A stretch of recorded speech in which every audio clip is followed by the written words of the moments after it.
the tip of the iceberg, I see. They say fight for your place, and here is where you belong. But that just puts up more walls between you and me. Is love so fragile that we let go of the ones we long for, just because their skin has a different Hello, everyone, and welcome to Meet the Moment, ALLMEP's global virtual gala. My name is Honoree, and I'll be your host for the evening, afternoon, or morning, depending on where in the world you are joining us from today. The Alliance for Middle East Peace is the largest and fastest growing network of Israelis and Palestinians peacebuilders, representing over 170 member organizations, including 25 new members in the last year alone. It is this community of Israelis and Palestinians, Arabs and Jews, who are working every day to disrupt and overturn the racism and dehumanization that the conflict feeds upon, and instead build together as equals, partners, and the trust relationships and fresh ideas that real peace requires. For more than 50 years, the international community has taken an elite-driven and short-term approach to resolving this conflict. And all that while, we've been forgetting about the individual citizens, the families, and communities who are fated to share this land together, and who ultimately determine who those leaders are, what policies they prioritize, and the room they have to take the risks that peace requires. ALLMEP believes that peace will require popular demand, and its 170 member organizations are out there building that popular base every day. ALLMEP works to connect our members with programs and services to raise their capacity and to take this growing movement for peace and equality more than just the sum of its part. Yet this community also needs radically more resources. And thanks to ALLMEP's advocacy, unprecedented levels of funding has been unlocked from governments around the world to support this bottom-up approach to peace building, which many seasoned diplomats have recognized is the only way in which stable constituencies for peace can be created. This support includes the $250 million Bipartisan Middle East Partnership for Peace Act, or MEPA, which has just completed its first year, was the result of sustained ALLMEP advocacy, and is the largest ever investment in this work.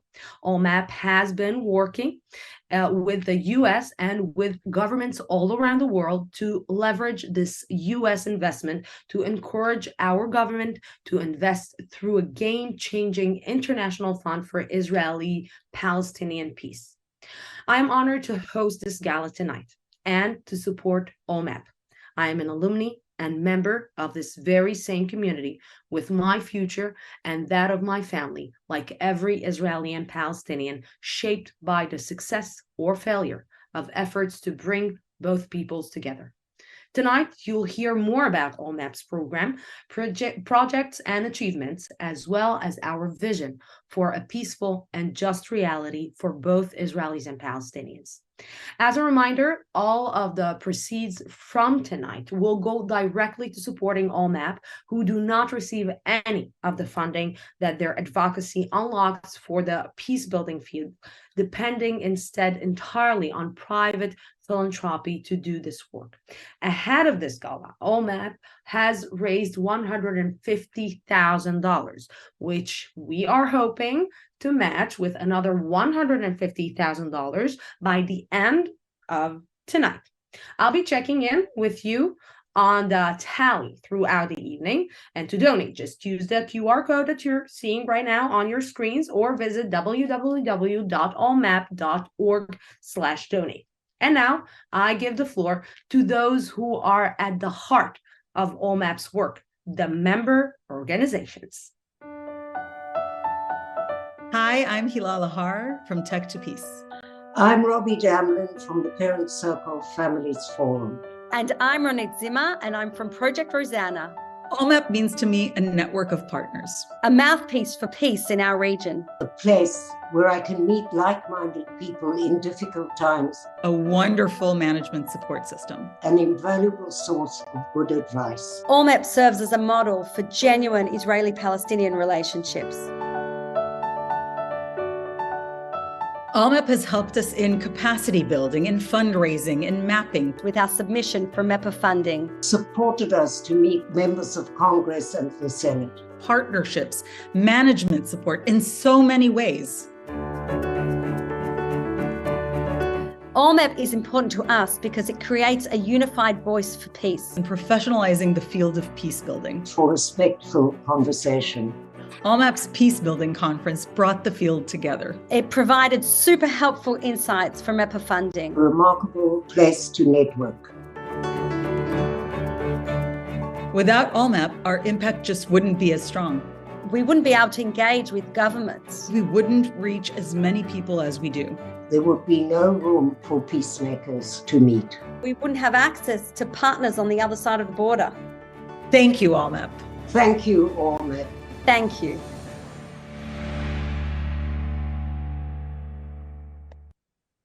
Thank you is a big word. And as a quick reminder, we are tallying donations in real time, and you can donate by scanning the QR code or going to allmap.org/donate. Every gift makes a real difference to this work. So we're towards the end of a truly dreadful year in the region, where the tensions and violence have impacted so many people. And I now want to introduce Wasim Al-Masri, ALLMEP's Director of Programs, who's joining us from Ramallah. Hi Wasim, شو الأخبار؟ Hi Lucy, كيفك؟ تسلم الله يخليك. And I just want to speak with Wasim, and Wasim can provide some insights into that wider context. So Wasim, again, good evening. And I want to start with the first question. What's especially striking to you about these developments, and what part of the story we missing on how basically we got here? Thanks, Lucy. You're right. So it's been a tough year. Hopelessness, anger, and tension have once again erupted into a deadly cycle of violence that is increasingly difficult to contain. The death toll has been on a rise since the beginning of this year. The West Bank is at a break point, with this year on a track to be the most violent since 2005. As a parent, this is terrifying, and the recent Israeli election was also really worrying, as we're looking at potentially the most hardline Israeli government in history, with prominent figures who've never been near power before, and with ideas that seem totally opposed to peace and equality between Israeli Jews and Palestinians. So saying what you're saying, how is this, let's say, a generational shift? Right. Well, first, the political dynamics marks a generational shift, especially for young people under the age of 30, who make up the majority of the population in both societies, which are much younger than those in Europe and America. And you have to understand that 70% of the entire Palestinian population grew up since Oslo with an absence of a clear Palestinian national strategy. One of the key findings in 2020 from the youth poll we conducted with the United States Institute for Peace is that by clear majority, each side believed that the other is have an illegitimate presence on the land, and that violence is the only or best way to achieve concession from the other side. And little in the past decades has been really done to disrupt these attitudes. It's also remarkable how little contact there is between both population now. And even when we do meet, it is largely within a very negative context, rather than Israelis and Palestinians coming together and working to figure out how they can share the land. Yeah, and saying that, those demographic trends certainly paint a bleak picture for the countries these youth will inherit, unfortunately. Is there anything positive to latch onto, and what can we do with it? Well, there is. The poll also found that the majority on both sides believe peace is possible between the two people, and that the conflict is mostly about leaders fighting for their own interest. In fact, fewer than 30% on each side consider cross-border engagement activities illegitimate. And other studies by the likes of Notre Dame University and George Washington University, for example, have shown that these programs are really effective at disrupting some of the scary attitudes that we saw in our poll. In our view, that's a strong case of grassroots peace building between Palestinians and Israelis. But these programs needs to reach the scale where they can impact all those who our poll shows as potential participants. Then we could see this attitude shift, new avenues open, and some truly terrifying ideas now growing in popularity taken off the table. Yeah, so I understand what you're saying. So just let me ask you this. Let's say there is the investment to support this work. How do we know civil society can actually follow through? And what's ALLMEP doing to address this? That's a great question. So it is worth emphasizing that there are over 170 civil society organizations and ALLMEP network working every day to raise the level of trust between societies, and a large cohort actively pushing for conflict resolution. They tried, they failed, they succeeded, and they refined their ability to change behaviors among individuals and to affect change at a broader communal, institutional, and policy levels. Again, though, the challenge here is scale. For ALLMEP part, we are bringing large-scale funding to the field, but we also work in the field ourselves to forge these partnerships, to facilitate collective action, and to provide members with the skills and training to build their capacity. That's the work I lead every day as director of programs in ALLMEP. That's how we reach a critical mass of youth and Israelis and Palestinians in general to build trust between societies and support for just, dignified, sustainable peace. So the scale is very important, and I see your point on scale, but then tell me this, how does trust and general support for peace actually contribute towards progress on the political level, the political arena? Great question. So it is there is an important role for civil society in Palestine and Israel to bridge the gap between young people and political change. We need an active cohort on both sides actually pushing for peace. Civil society organizations like ALLMEP 170 members can build vital social and political tracks to strengthen democracy, grassroots activism, and social responsibility. However, it is critical to take action now. You know, it's kind of obvious when you're saying that it's critical to take action now. That my next question seems obvious, but why is it important to take action now? Well, there's two reasons. First, if we don't disrupt the trend of youth radicalization, it's only going to get worse. But second, on the flip side, what's clear is the new generation of Palestinian and Israeli is not content with the status quo and is eager for change. Our poll showed that less than 13% of youth support status quo that has been clearly unsustainable for some time. Right now, some very bad people are leading the conversation about what should replace it. Our job is to offer an alternative based on peace, equality, dignity, and solidarity. When I look at my kids for inspiration, and I can't help but feel that we have an intergenerational responsibility and social obligation to listen and understand their personal struggle. This is a limited opportunity to help the generation disrupt the status quo and lay the foundation for a culture of solidarity across our community. That's the moment my generation needs to meet right now, and what we need your help and support in achieving. I'm taking the sentence that you said and ending with it. It's a limited opportunity, and we need to seize the moment, like we're saying. Thank you very much, Wasim, for your insights. It's been a pleasure hearing you and listening to you. Thank you very much. Thank you. Yeah. So long as this conflict persists, and as we just heard from Wasim, escalates, we are losing yet another generation of Palestinians and Israelis who are being drawn in as its victims. But as we have been hearing, there is a path that can change things. When politics and politicians in particular seem to be such a large part of the problem, that's when civil society can provide renewal and disruption. When progress is stuck at the top, why not support efforts to change the reality from the bottom up?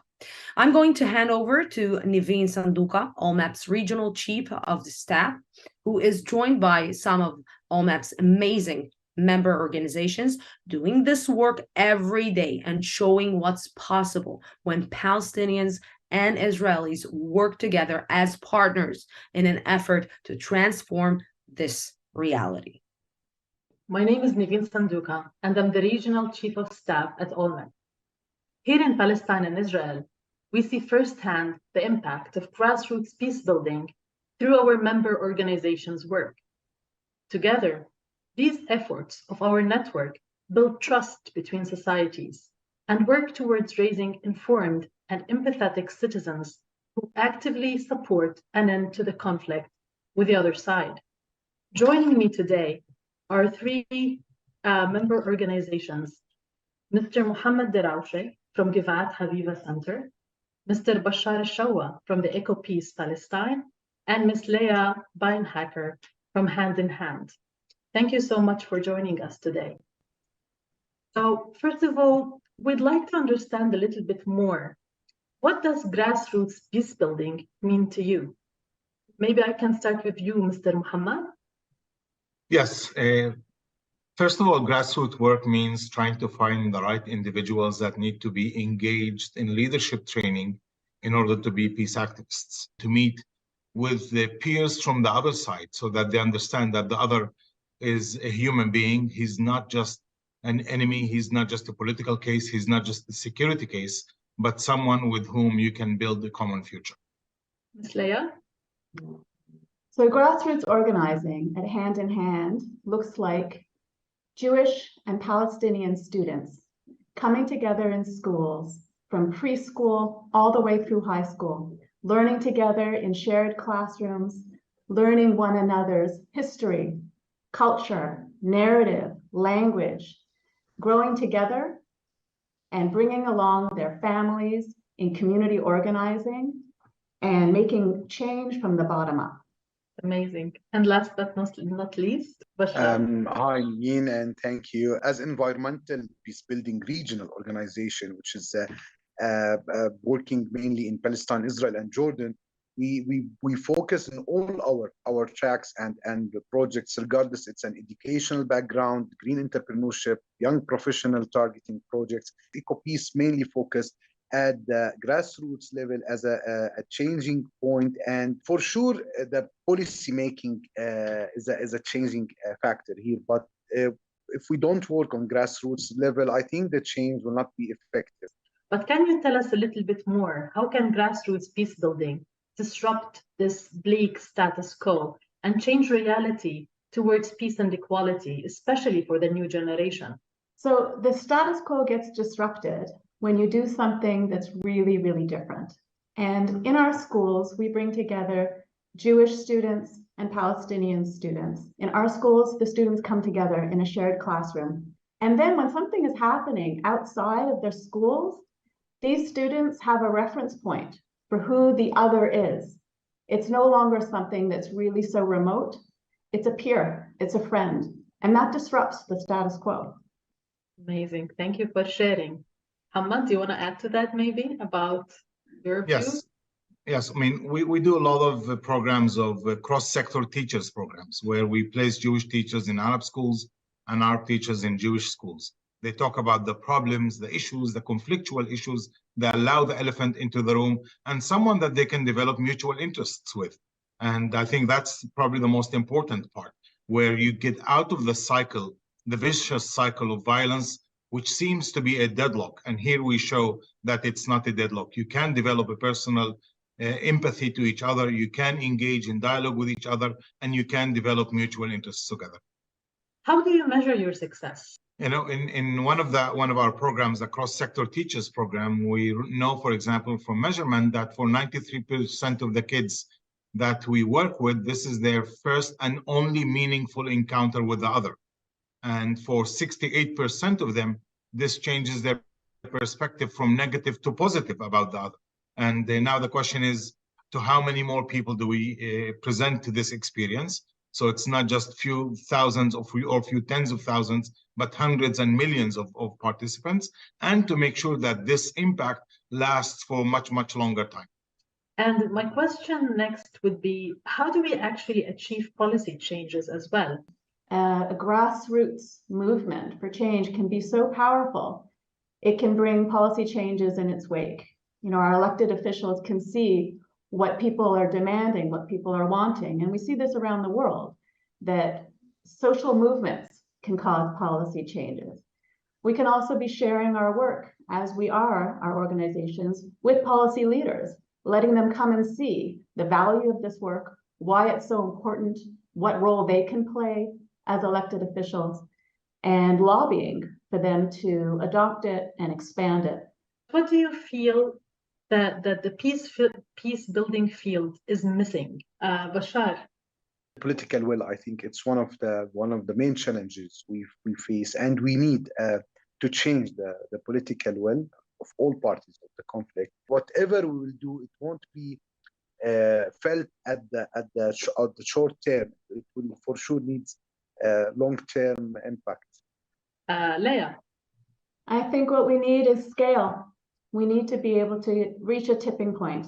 And we do that by all of us continuing the amazing, meaningful, hard work that we're doing, by having more organizations start working in this field, and all of us together raising the visibility of our work and keeping at it. We need ALLMEP to continue connecting us and letting us all together be more than the sum of our parts, because this is a field that has a huge mission. We have big ambitions. We've got a huge problem to solve, and we need scale to do it together. Thank you very much for everything that you do. And thank you very much for also joining us this evening. Yeah. Remember, from the bottom up. This is exactly what we're doing here. So a quick update on the donation tally between donations and pledges since the beginning of this program. We're just under $57,943, $57,943. And I want to make a special thanks to Charles Kramer. Thank you very much for your generous donation. Thank you very much. So I'm just saying that we're again $57,943 towards our $125,000 goal for the night, and we're just under a third of the way through. So thank you very much, people, for your enthusiasm. It's amazing and humbling. And I will now hand over to Washington to Kari Reed, the U.S. director, who will be joined by Avi Meyerstein, the president, the president and founder of ALLMEP. They will be sharing details on ALLMEP's success already in scaling governmental funding for this work to heights never seen before, and how this may only be the beginning. Hi, everyone. I'm Kari Reed, the U.S. Director of ALLMEP, and I have the pleasure of being joined today by Avi Meyerstein, the President and Founder of ALLMEP. Avi, welcome. Thanks, Kari. It's great to be here. Avi, so you and I just watched this video where we just saw programs that bring Israelis and Palestinians together, and seeing how they can confront the tough issues that face them in the conflict and work together to improve their daily lives. And that we also saw that the vast majority of people, when engaged in these programs, dramatically changed their attitudes about each other. Yeah, and at the same time, we've also seen what happens when peace agreements between leaders are not strongly and broadly supported. Peace-building programs are absolutely critical to create the popular demand and the conditions that are needed for future peace to succeed. Yeah. So when I hear you say that, Avi, the question to me is, how do we change not just the individuals or the small communities, but how do we change the big picture of the conflict itself? Yeah, that's the million-dollar question. It goes to the heart of everything that we do at ALLMEP. To change the big picture, We have to not just reach those individuals and local communities, but we have to reach so many more people over the long term and keep them engaged. Yeah, no, I think that's exactly right. And so we both know that today our members' projects reach tens of thousands, but we have to remember that there are 14 million people living between the river and the sea. And most of them doubt that they have a partner they can trust without ever meeting anyone from the other side. And you and I both have talked about this, and we think that our members' programs can change that. Yep, I know all of us at ALLMEP have imagined the landscape and what it would look like if we could reach just 25% of the population. I mean, that's 3 million people. But imagine if there were joint schools and community centers and business hubs and sports programs located everywhere that Israelis and Palestinians were living near each other but rarely interacting. We could significantly expand the number of communal spaces for Jews and Palestinians, young and old, men and women, to work, to learn, and to play together. Yeah, I like to think about it like imagining if every person and every family knew someone deeply changed for the better and working toward peace. And we know this strategy works. And more importantly, I think that we can scale it. Yeah, that's a really important point. I mean, we're not reinventing the wheel here. We've seen strategic long-term investments like this help deliver and sustain peace in other places around the world. In Northern Ireland, for example, starting 12 years before there was a peace treaty, the world was spending more than $44 per person every year on peace-building priorities through the International Fund for Ireland. Yeah, that's a big number, $44 per person annually. And it reminds me that we have a long way to go with regards to this conflict. I mean, before the US MEPA investment, donor governments spent just $1.50 for people-to-people peace-building efforts among Israelis and Palestinians. And we know that there's a huge need to increase trust, respect, and hope for peace. So, Avi, I know you just returned from Northern Ireland, where you spent several weeks with the International Fund. Can you tell me a little bit about what really stands out from your visit there? Well, I was there for several weeks and I saw a lot while I was there, but a couple of things really stand out to me from the visit. First of all, I think the International Fund for Ireland has been transformational because it guarantees that civil society has the long-term resources necessary to bring people together and give peace a real chance. If the divisive and bloody sectarian conflict rages on for generations, from what I saw there, it's clear that it still takes generations to repair and come out of that. And the second thing is that the fund really has unique legitimacy. So people all over Ireland, Northern Ireland, trust the IFI because it was multilateral funding, because it was so independent, and because it really focused laser-like on one thing, which was building trust and partnerships to bring about peace. It's really my sincere belief that MEPA should be the first step in establishing a similar strategic and long-term approach to peace that we know works in the Middle East. Yeah, no, I mean, it's great because with the enactment of MEPA, there's now a dedicated long-term funding stream that Israeli and Palestinian peacebuilders can rely upon. It has 5 years of funding, and it also opens the door for the possibility of multilateral partnerships with other donor countries so that peacebuilding efforts can be long-term, they can be sustained, institutionalized, and coordinated in a way that has never been attempted for this conflict. Yeah, that's why MEPA was such an important breakthrough and why it's such an important opportunity, especially now. You know, we're constantly advocating to make an international fund for Israeli-Palestinian peace a reality. And now we're seeing momentum.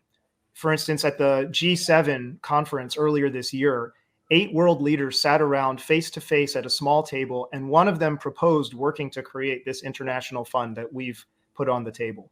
The UK formally endorsed this concept, both the government and the opposition, just like the bipartisan consensus in Washington that helped to deliver MEPA. And we've also seen interest from Canada, France, Germany, the UAE, Japan, Australia, and the EU. It's really building. And the Abraham Accords now allow us to imagine a process that brings the wider region into this project, supporting Israeli-Palestinian civil society peacebuilding for the very first time. Before and during the process in the 1990s, we really missed a moment. We should have dramatically invested in grassroots peacebuilding so that the Israeli and Palestinian publics would have been ready partners to support the hard-won agreements signed by their leaders. That's what happened in Northern Ireland. But here comes MEPA just at the right time, giving us a chance to get this right the second time around. If we seize this moment and build an international fund to work for the next generation, a future peace process could look a lot different than those in the past. Yeah, and I really appreciate your remarks, Avi, on that. I mean, I think this is a great cause for optimism, which we all need more than ever as violence continues and peace seems so out of reach. So thank you, Avi, for your insights and tremendous efforts to keep the International Fund for Israeli-Palestinian Peace moving forward. And thank you, Kari, for all of your leadership and hard work to get us to the next milestone. With such an incredible team, a growing network of peace builders, and the supporters who are standing behind us, I know we'll get there.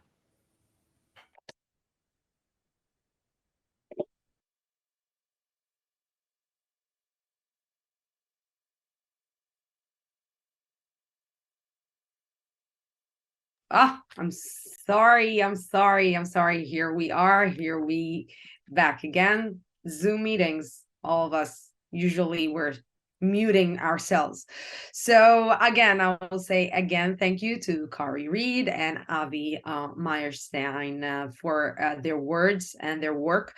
If you fund it, they will build it. So if ALLMEP can succeed with your help is provide this coordinated long-term investment through an international fund, the peace building field will be able to grow to a scale we've never seen before, so that hundreds of thousands, maybe even millions of Palestinians and Israelis can participate in these programs and join this community. But this advocacy with governments is only half the story. What is ALLMEP doing to meet this moment in the region itself, where its members and most of ALLMEP staff are based? Where exactly? So let's hear directly from the team on the ground. مساء الخير. My name is Huda Abu Arqoub and I am the Regional Director of the Alliance for Middle East Peace. I live in Dura near Hebron. I know, don't raise your brows. Hebron is a very nice place to live in. I've been working with an amazing team that I have seen growing beyond imagination. Since 2014, the regional office has been very active responding to the needs of our members. We've grown our community from 70 organizations to 160 organizations, and we literally have a waiting list of organizations who want to join the Alliance for Middle East Peace. I'm Dubi Schwartz, ALLMEP's Director of Membership Relations, based in Hod HaSharon, Israel. I worked every day to connect a growing ecosystem of peace activists, now over 160 member organizations, including 60 new ones since 2020 alone. They collaborate, network, and work together to increase their impact. The conflict touches every aspect of our lives, so we are making sure to help our diverse membership be more than the sum of its parts. Instead, they are one ecosystem working together for peace.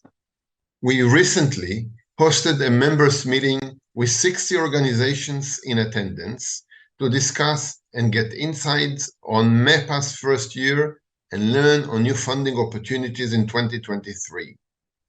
We had a Zoom call with members to discuss employment benefits and worker rights for Palestinians working for NGOs registered in Israel. We have secured double the amount of daily permits to enter Israel from the West Bank for Palestinians to participate in programs over the Green Line from 2,500 to 5,000. My name is Wasim Al-Masri. I'm the Director of Programs at the Alliance for Middle East Peace. I'm based in Ramallah. To me, meeting the moment means working together every day to challenge the social and cultural misconceptions surrounding the word peace. This is our reality. We want to produce a better life for ourselves and our loved ones. ALLMEP is meeting the moment by creating incredible programs to support the work of our members and create a culture of solidarity across our membership. We understand the important role of alumni and the next generation. Their impact and guidance are needed to challenge and disrupt the status quo. Our Alum Hub program managed to bring together alumni managers from our membership to learn how to harness their alumni as a reliable force multiplier, and to conduct joint activities to advance and professionalize the sphere of alumni engagement. We also believe in the power of storytelling to connect people across societies. Our Middle East Storytellers program with Bite of Hope and Pendulum produced 24 digital stories over 2 years, highlighting the work and lives of Palestinian and Israeli peace activists who choose to reject hatred, bigotry, and racism. While our Groundwork podcast, entering its second season with New Israel Fund, showcases the work of grassroots activists who refuse to accept the status quo that denies Palestinians and Israelis equality, liberty, and security. These stories give me hope for the future. They highlight our struggle. They highlight our pursuit for freedom, security, and dignity, and they need to be heard. My name is Nivin Sanduka, and I'm ALLMEP's Regional Chief of Staff based in Jerusalem. To me, meet the moment means to prepare the field to be proactive rather than reactive. We need to be gathering stories and proof that this work transforms attitudes and behaviors. Meeting the moment means helping the field develop the evidence, the infrastructure, and the programs that will lay the foundation for future peace agreements and a just reality for Palestinians and Israelis. My role is to help ALLMEP and its members to walk the talk. We help the members to develop their organizational structure, train their staff in planning, monitoring, and evaluation. Therefore, they can improve their programs and increase their impact. We also do this internally. I'm guiding ALLMEP's programs, as well as supporting the programs of the members. Our work is cohesive, and each program plays a special role in a holistic approach to peace. I'm Brian Reeves, and I'm ALLMEP's Director of Development and Regional Advocacy, based here in Tel Aviv. To meet the moment means to rise to the occasion of a critical, time-sensitive opportunity. Our opportunity here is to show that the peace-building field can take an investment such as MEPA and run programs that can make a real impact. To meet this moment that MEPA has created for us, we've helped dozens of organizations submit stellar proposals for the MEPA funding, and we can proudly say that most of the awards in MEPA's first year went to those in our network. We pushed our members to present bold new ideas and forge new partnerships across the Green Line. And at the same time, we've closely engaged with top Israeli and Palestinian government stakeholders and have convened virtually every donor country in the region, twice in fact, to encourage their own MEPA-like investment for funding the field. What gives me hope for the future is a theory of change that invests in the people and actually works. Is the incredible work of our members working to promote peace. That ALLMEP is growing. Peace activists, despite great odds, are not giving up. We're working every day to meet the moment. We're working every day to meet the moment. Every day to meet the moment. We're working every day to meet the moment. Working every day to meet the moment. It's amazing as a journalist, what we show you on screen, what we show you on TV, what we show you as journalists, when sometimes, actually most of the times, the reality is totally different. And this is what all these people are doing. So it's great to hear, it's great to hear how the ALLMEP team is working in the region to raise the peace building field's capacity, create a real sense of community, and make this movement much more than just the sum of its part. As we heard a little earlier, 2 years ago, ALLMEP played a leading role in helping to pass a one-of-a-kind piece of legislation, the Middle East Partnership for Peace Fund, or MEPA. MEPA just finished its first year of grant making and is administered by the United States Agency for International Development, USAID. As a dear partner to ALLMEP, it is my honor to introduce Megan Doherty, USAID's Deputy Assistant Administrator for the Middle East, and the person who's been leading the rollout of MEPA during this critical first year. Honoree. Hello to everyone participating in the annual gala for the Alliance for Middle East Peace. As the USAID Deputy Assistant Administrator for the Middle East, overseeing our portfolio in the West Bank and Gaza, I consider ALLMEP to be one of our closest and most trusted partners. While we are in constant touch with Avi, John, Huda, and Kari, I know they would agree that ALLMEP's true strength is in the experience and diversity of its members. I want to take a moment to thank you for your continued advocacy and support to people programming and legislation. Congresswoman Nita Lowey pushed for the landmark bipartisan MEPA legislation because she was inspired by what she saw peacebuilders accomplish, including some of you with us today. She knew how impactful your work can be, and on her way to retirement after 30 years in Congress, she made it her highest priority to ensure that your work receives the support it deserves. Now, together, we are making her vision a reality. USAID, in partnership with the Development Finance Corporation, put $50 million into peacebuilding programs in 2022 that will bring Israelis and Palestinians together while strengthening water coordination, improving health outcomes, and contributing to economic growth.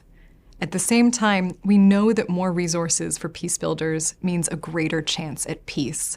And that's why we are joining ALLMEP to rally donors of all backgrounds to increase their support for your work.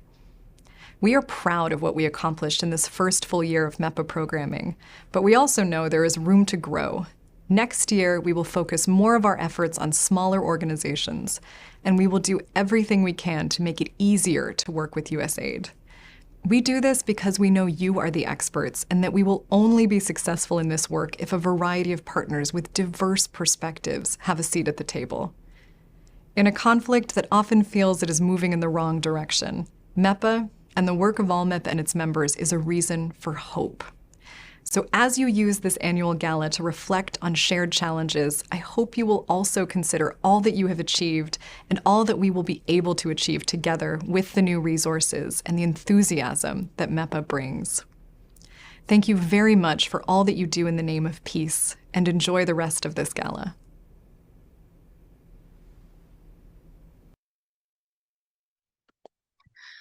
Thank you so much. And now we want to honor a great person. We want to honor Joanna Goodwin.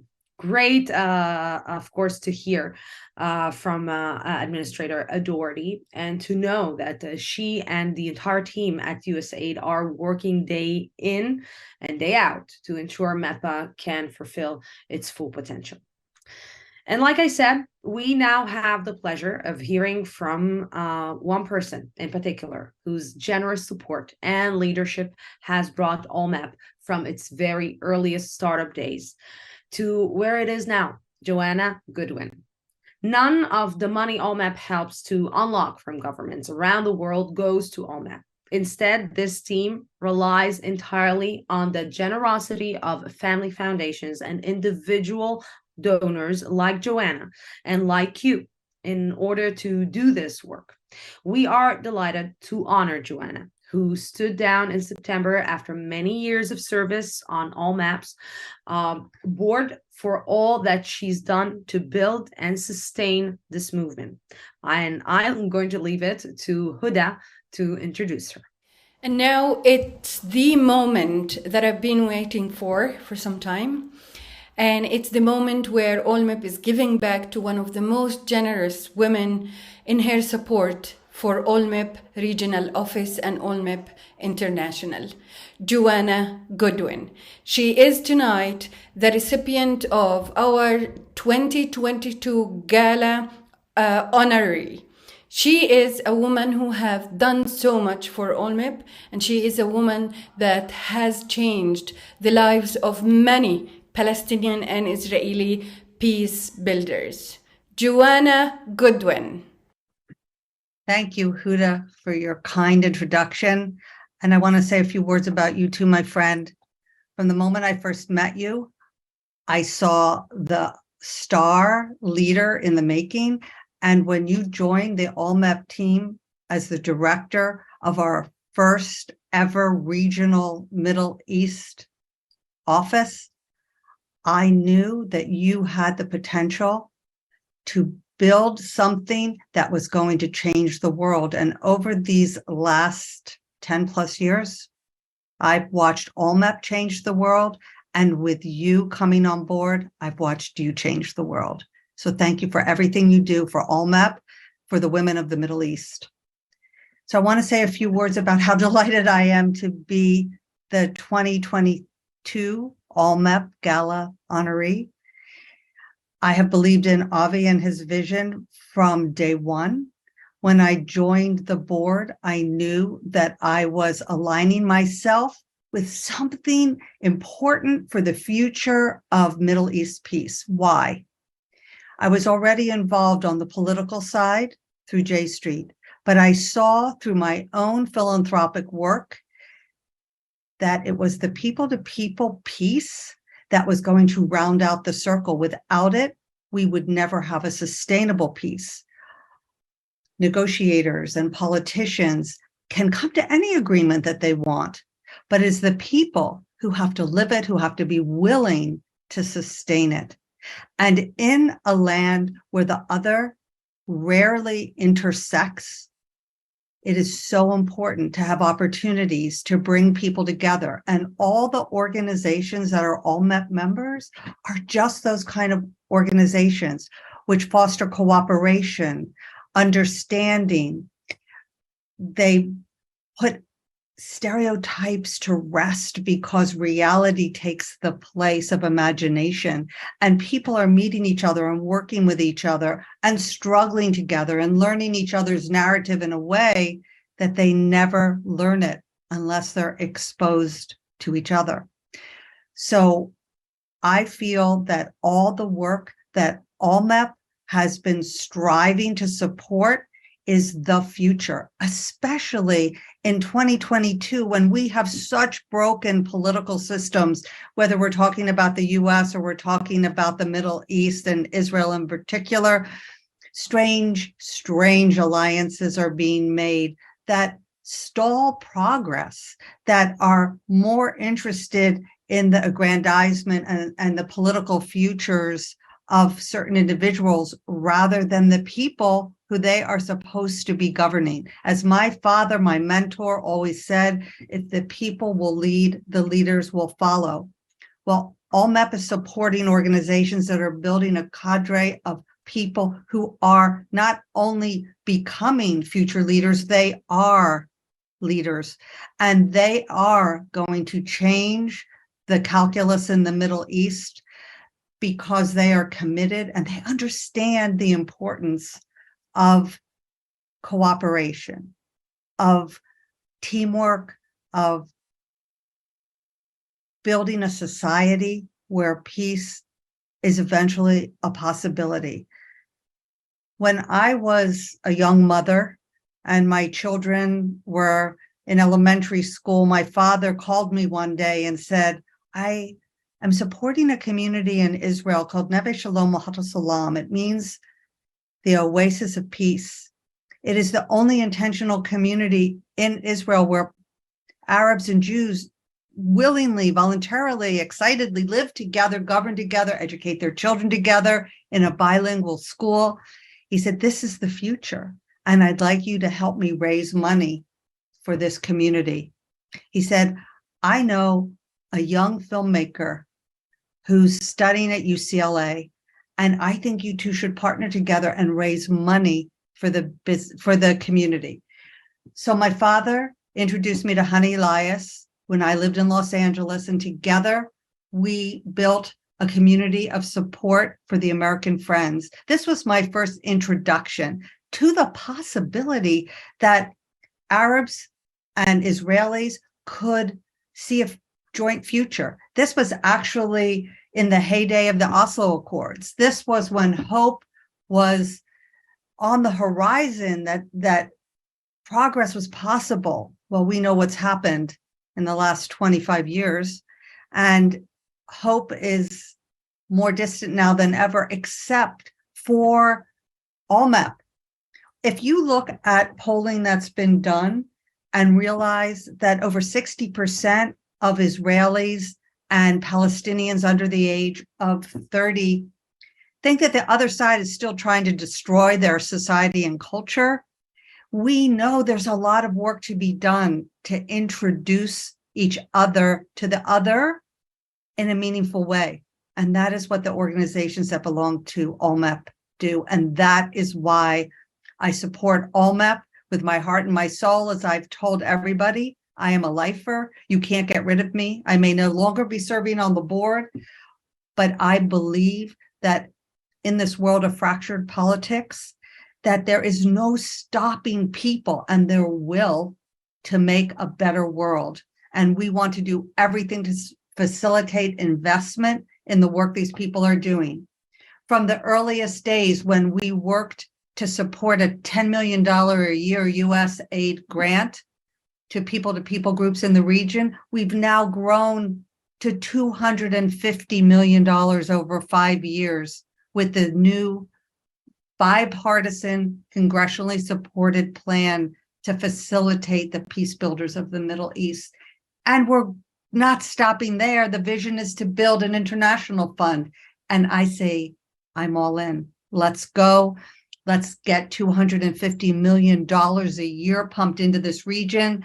Let's learn from the example of Ireland, how the Good Friday Agreement wasn't achieved until 10 years after significant sums of money were poured into building people-to-people connections and a matrix of support. So when the governmental piece fell into place, the people were ready. So I want to thank you again for supporting me. I want to thank my father for introducing me to Neve Shalom Wahat Salam and for igniting in me the fire to continue his work in peace building among people. That is where my heart lies. So thank you again for this honor. Wow. These are some really, really powerful words that, again, bring to mind what we can accomplish when we pool resources, move together, live together, and make our efforts diverse and inclusive. I'll shortly be signing off and turning over the last part of this evening's program to ALLMEP's Executive Director, John Linden. Final update on our progress for donations from the better part of this hour. We are at $121,382. Again, $121,382. Thank you so much. Thank you all of everything that you're doing for making this evening a success. If you haven't yet donated, there's still time to get us to $150,000. So again, thank you, everybody. Thank you for giving me the opportunity to be and to take part of this amazing gala and amazing project, and be part of a really small part of everything that you're doing. Thank you so much, and I'm signing out. Take it away, John. Well, thank you, Lucy. And you're very much more than a small part. I can't think of a better person to have guided us through this this conversation about peace building this evening, because it's pretty late where you are in Israel. So a huge thank you for this support and for all that you do, I think, to model and to champion the kind of Israeli-Palestinian partnership we're all working to scale. Thank you. So my name's John Linden. For those of you that I haven't had the chance to meet before, I'm the Executive Director at ALLMEP. And this year, ALLMEP, we've taken some pretty significant steps to expand our work. We've added new staff members in the region, where most of our staff now are in Israel and Palestine, to support the expanded programs you've heard a little bit about over the course of the last hour, but also internationally to increase the reach of our advocacy beyond just the United States to governments right around the world. Now, we haven't done this by accident. It's because we took a pretty rigorous analysis of the situation as it stands today and realized that there is a very urgent moment that we need to meet. You've heard a little bit about it over the past 55 minutes or so. On the one hand, as our youth poll makes clear, and as Wasim, I think, explained very articulately, we have a crisis going on within the youth attitudes of cohorts of both young Israelis and Palestinians. They're more divided, hostile, fearful than maybe any other generation that we've had before. And we're seeing some of the political consequences of those attitudes play out and a real need to disrupt them. But then on the other hand, I think as you heard from Kari and Avi and then from Deputy Assistant Administrator Doherty at USAID, we have this tool that we didn't have before with regards to MEPA. $250 million of investment into this work, a scale we've never seen before, into programs that we know are incredibly effective at disrupting those very same attitudes that should trouble everybody that cares about Israeli-Palestinian peace. More than that, the situation on the ground and that sense of urgency demands us to take MEPA and catalyze it into something multilateral, broad, and very ambitious that draws the entire world toward creating an institution focused narrowly on transforming the attitudes and lived experiences of Israelis and Palestinians. And we're closing out one of the most impactful years that we've had, even though the political situation is dire. We've seen our membership grow more than any other year in our history. We've seen MEPA begin to release, as we heard, the first of its grants for the $250 million we'll see over the next 5 years. And we've seen governments, as you heard earlier, register their increased interest in working together to scale this work. But we have even more ambitious plans for next year because 2023 is going to challenge us and we need to be ready. With your support, we can bring more countries on board using MEPA, as I mentioned, to catalyze a genuine international fund, growing a truly multilateral institution focused narrowly on asking what we're doing to prepare this generation of Israelis and Palestinians with the tools, the experiences, the relationships necessary to further conflict resolution. But we can also expand our capacity building programs to prepare the field for those resources, to get the maximum impact out of every dollar that our advocacy has already unlocked. And we can also work to ensure that our members are activating their alumni networks so that the tens of thousands and hopefully hundreds of thousands of people that pass through these programs are leveraging those experiences, the transformations that often happen in those rooms toward the social and political change that we know conflict resolution is going to require. And finally, we can work to build partnerships amongst our members so they can think collectively rather than individually, forming a vanguard, a community, a real movement that's more than just the sum of its parts, reaching many more Palestinians and Israelis as a result. For all of that, we need you and we need your support. The funds that we unlock from governments, they're not for us. We don't get a dollar. They're for our incredible members and other peace-building NGOs.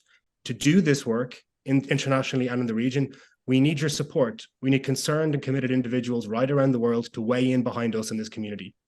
Every gift today is being matched thanks to some very generous ALLMEP donors, including Joanna Goodwin, who we just heard from, and will contribute towards us keeping up this momentum as we go into the next year, rather than having to pause or to reduce capacity at this critical time. We want to work to ensure that participation in the sort of programs you just heard about become a rite of passage for every young Israeli and Palestinian. And that can then transform the politics that flow from the attitudes and the lived experiences of these young people. I want to thank again Lucy Harish, our host, for drawing us through this evening. And I also thank our guests, Deputy Assistant Administrator Megan Doherty and Joanna Goodwin, our former board member who you just heard from and who we're delighted to honor.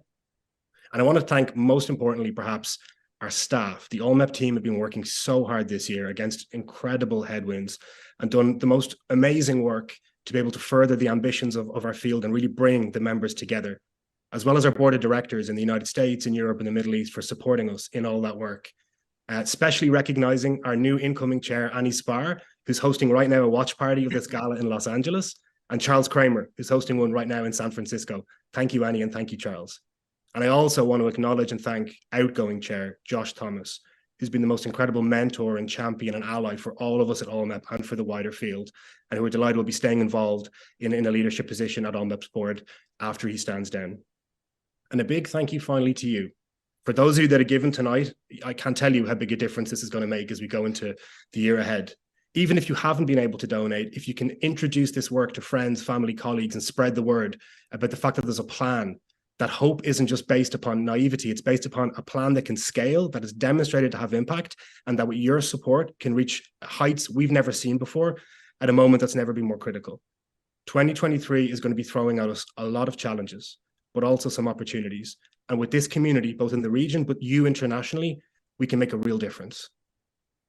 Finally, as is now our tradition at ALLMEP galas and at so many of our events, I want to hand over to the Jerusalem Youth Chorus. One of our members, we're very proud to count amongst the 170, but the only one that are an amazing vocal group who are going to sing us out this evening as we close our Meet the Moment Gala. Thank you.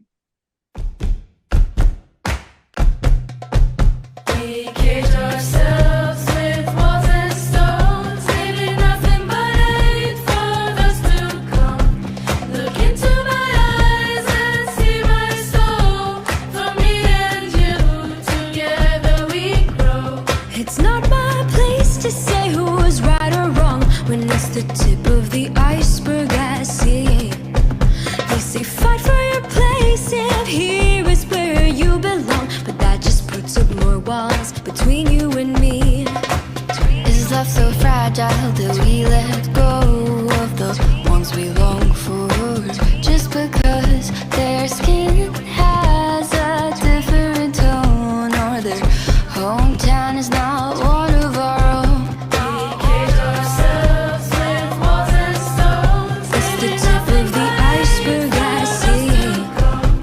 Look into my eyes and see my soul. It's the tip of the iceberg I see.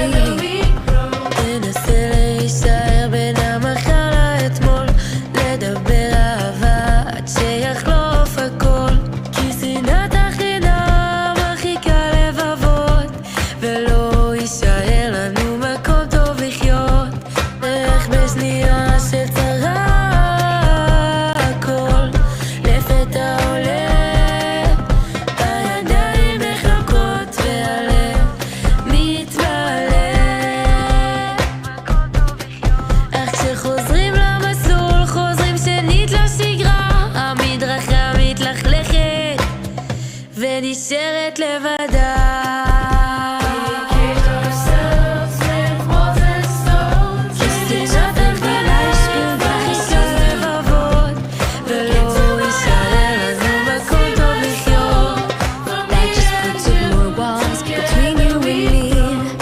بيحكوا عنا جيل فشل وبطلنا بقيود، ولا فيش منها إفادة واحنا هابق على الوجود، انه ما بنعمل اي شي وبس بنضلنا بالبيوت. طب كيف بنتحرك وانتو حاطين لنا الحدود؟ جربوا عطونا الحرية وشوفوا ايش بيطلع بايدينا. محكيليش عن زمانك لانه وقتك مش زي وقتنا، ولانه الدنيا اتطورت واحنا غير زماننا. يعني سيبنا من ماضيك وخلينا نركز في حاضرنا.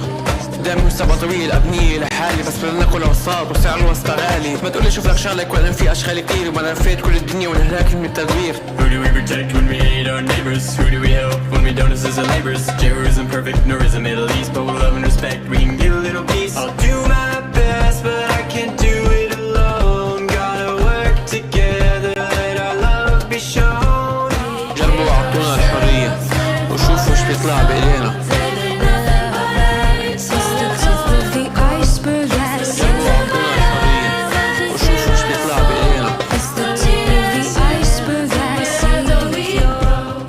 Normal, subjective as is motified society. Why is it that to fit in you must act with such propriety? Is living by another standard isn't living honestly. So cut the chains, embrace the change you don't in order to find. See, we joined this little choir, apprehensive if not skeptical. Didn't know what we would find in place so unconventional. But as we started making fence of fruits and so material, for heart, heart, and mind to mind, pastor needs was comical. Cause MOP was on a something same French, it's magic. All the chaos in the choir really makes you feel excited. With the talk you sing, laughing, that the care is automatic. Yeah, it's peace, love, and good, all but if we tried it, then tested. We found an open place, so accordingly we acted. Never had to be apologetic, nothing was retracted. Didn't need to filter how we lived or how we have adapted. With our borders kept, but you still told the seats of open planet. وشوفوا ايش بيطلع بايدينا. The iceberg